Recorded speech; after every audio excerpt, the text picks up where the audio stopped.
सकारात्मक सोच को आओ सारे भारत में फैलाए, सकारात्मक ऊर्जा का आओ सब में संचार कराए।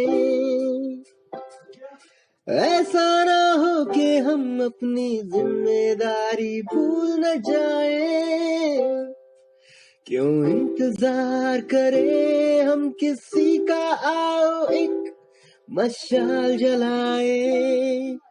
सकारात्मकता के उदय का चलिए हम उद्घोष कराए। RJS जय हिंद के नारों से अपना देश जगाए, RJS वंदे मातरम से सारी सरकार जगाए।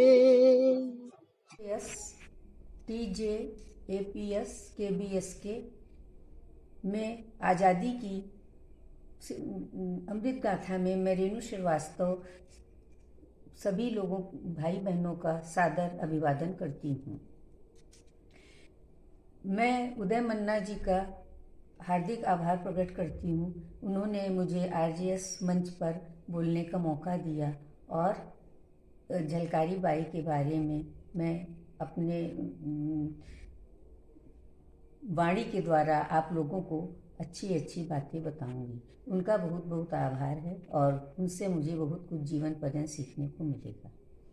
झलकारी बाई का क्या नाम था, कहाँ की, किस गांव की रहने वाली थी, उनका किस समुदाय से संबंध था, क्या काम करती थी, कहाँ किस देश के रानी की रियासत की सेना नायक थी, उनके पति का क्या नाम था, उनके पति किस के सेना में काम करते थे, उनके जीवन के प्रेरक प्रसंग, उनकी स्मृतियाँ जो मूर्तियाँ बनी थी किस किन किस शहरों में, कहाँ पे उनके नाम से धर्मांत चिकित्सालय बनाए गए हैं आदि सब के बारे में मैं आपको बताऊंगी। झलकारी बाई का जन्म झांसी के कोटला गांव में हुआ था।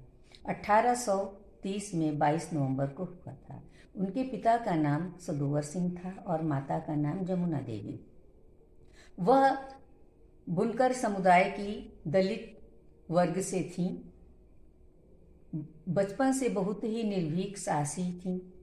एक बार उन्होंने उनके गांव में डाकुओं का गिरोह एक व्यवसायी के घर धावा बोल दिए था। उन्होंने अपनी निडरता की वजह से डाकुओं को पीछे हटने पे मजबूर कर दिया। सभी गांव वाले झलकारी बाई से बहुत ज़्यादा खुश थे, बहुत ही ज़्यादा उनका मान सम्मान करने लगे।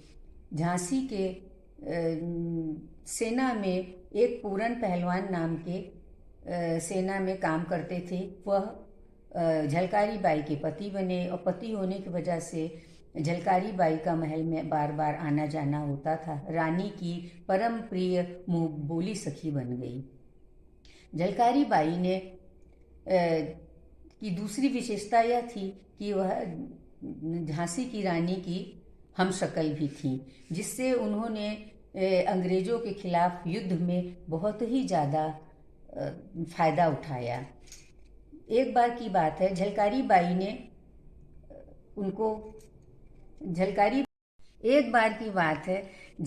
बाई सेना नायक के सेनापति बनी थी। वह तारीख 4 अप्रैल 1857 की थी। उस दिन वो अपने राजसी वेशभूषा में अच्छे से तैयार होकर के साड़ी बांधी, बच्चे को की गोद में एक अपने बच्चे को बांधा और गले में कंठियों का हार डाल के बड़े रोबीले आवाज़ से में गई वहाँ पे और गोरों के सामने इकट्ठा हो गई। गोरों ने सब चारों तरफ से उनको घेर लिया। अब बोलने लगी, मैं तो हताऊ रानी झांसी की हूँ, लक्ष्मीबाई। तू अपने जनैल को जाके बताओ रानी लक्ष्मीबाई मिलने आवता। सब गोरे एकदम दंग रह गए। उसमें से एक गोरे को कुछ टूटी फूटी हिंदी आती थी। वह गया रानी जनरल रोज के पास जाकर के बताया। जनरल रोज एकदम हक्का बक्का रह गई कि रानी लक्ष्मीबाई अकेली कैसे आ गई है बिना हथियार के, वो भी। फिर उसमें एक देशद्रोही दुल्हाजू राव था। उसने जाके लक्ष्मीबाई को देखा और बोला कि यह रानी लक्ष्मीबाई नहीं, ये तो उसकी हमशक्ल कोरिन जाति की है, दलित वर्ग की है, बुनकरी है। रोज ने कहा कि तुम झांसी की रानी लक्ष्मीबाई नहीं हो और तुम झलकारी बाई हो, तुमको तो हम मृत्यु दंड देता है। झलकारी बाई ने बोला, अरे मरने को कौन डरा था, तू जैसे इतने सिपाही मारे हो उतने मैं एक सही, मैं भी मरबो खातिर आयु है, चल तू मुझे मार। के झांसी की रानी लक्ष्मी भाई के लिए उन्होंने अपने प्राण निछावर कर दिए। वो दिन 4 अप्रैल 1857 का था। इधर सब गोरे हंस रहे थे और झलकारी बाई भी हंस रही थी कि रानी को तो भागने का मौका मिल गया है, वो चली गई होगी, और हंसते हंसते उसने अपने प्राण त्याग दिए। रानी लक्ष्मीबाई तो दूर अपने स्थल पे पहुंच गई थी। देशद्रोहियों दुल्हाजू राव जैसे लोगों की वजह से झांसी का अभेद्य किला अंग्रेजों के कब्जे में चला गया। अगर देशद्रोही नहीं होते तो झांसी का किला कोई भी जीत नहीं सकता था, और दुल्हाजू राव की वजह से ये रानी लक्ष्मीबाई को किला छोड़ के भागना पड़ा। जयपुर के राजस्थान के अजमेर में उनका झलकारी बाई का मूर्ति निर्माणाधीन है।